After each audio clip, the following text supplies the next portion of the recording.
Like newborn babies, long for the pure spiritual milk, so that by it you may grow into salvation, if indeed you have tasted that the Lord is good.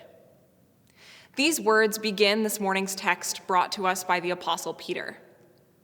I've never breastfed a baby, but I'm told that a hungry newborn will sometimes settle right down at the smell of the mother's milk, or even the sound of her nursing bra unclipping. That is an eager and precise longing. Last week, we were in Leviticus, and we were learning about what holiness is. If you recall, we were working with two very closely connected definitions of holiness: set apart for a task and belonging to God.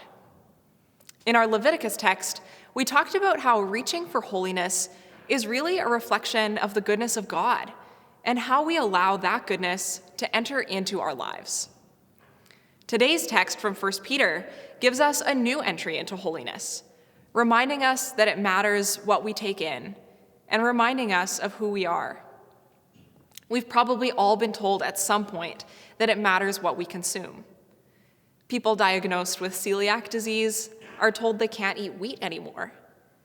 People dealing with sex addictions are counseled to cut out their consumption of pornography. These are really specific and negative examples. But to long for pure spiritual milk is a positive instruction. It's about what we should be taking in. Right now, wherever you're watching this video, we're all dealing with some of the same challenges. We're dealing with the challenges of isolation, of unpredictability, fear, financial burden, or of precarious health. Frankly, life is hard right now. I know I've been feeling it, the despair starting to creep in as I struggle to see hope in the future.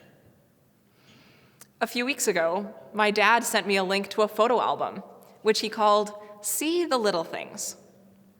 He and my mom, hunkered down at home, have been paying more and more attention to little things, small wonders and tiny bits of beauty. This particular album is a collection of photos that my dad has taken of small, beautiful things over the past number of years.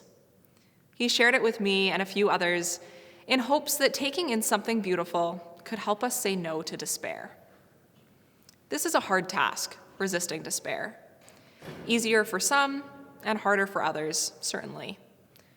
I read this line written all those years ago by the Apostle Peter, though, and I have to think back to times that I have tasted that the Lord is good. I recall an outdoor pizza party around a clay oven, or shared drinks around a fire with dear friends, a pot of chai on the stove at Christmas time. We need to take in these kinds of good things. Remember, holiness is about God's goodness, so we need to seek out this goodness, to seek out things which in essence are life and love and goodness, and we need to let them nourish us.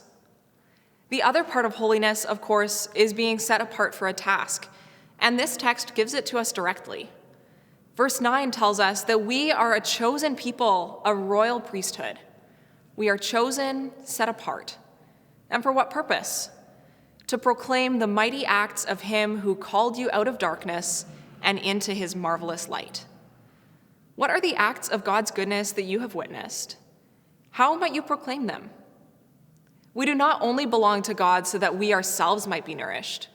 We belong to God so that our nourished souls might be for the world, in justice and truth and love. Back in Leviticus, the priests were the ones who brought the people's word to God and God's word to the people. But Peter says that now that's on us. We are the ones who are to witness God's goodness and then bear that witness to the world. We belong to God. We are holy. And we are set apart to bear witness to God's glory. We are holy. It is essential to receive and taste things that are of God. It's essential because it reminds us of that first definition, that we belong to God. It's also essential because it opens us up to the second definition, which is our work. I love the next section of this passage. Once you were not a people, but now you are God's people. Once you had not received mercy, but now you have received mercy. Once, but now. It was this way, but now it's this way. It feels like this, but it will feel like that. This is not the end of the story. What we take in and how we express it can change the picture, all by the grace of God. Right now, you may feel stuck. You may feel alone. You may be despairing. But God has all of this light and love waiting for you to taste. It doesn't change everything all at once, but it does change everything in the fullness of time.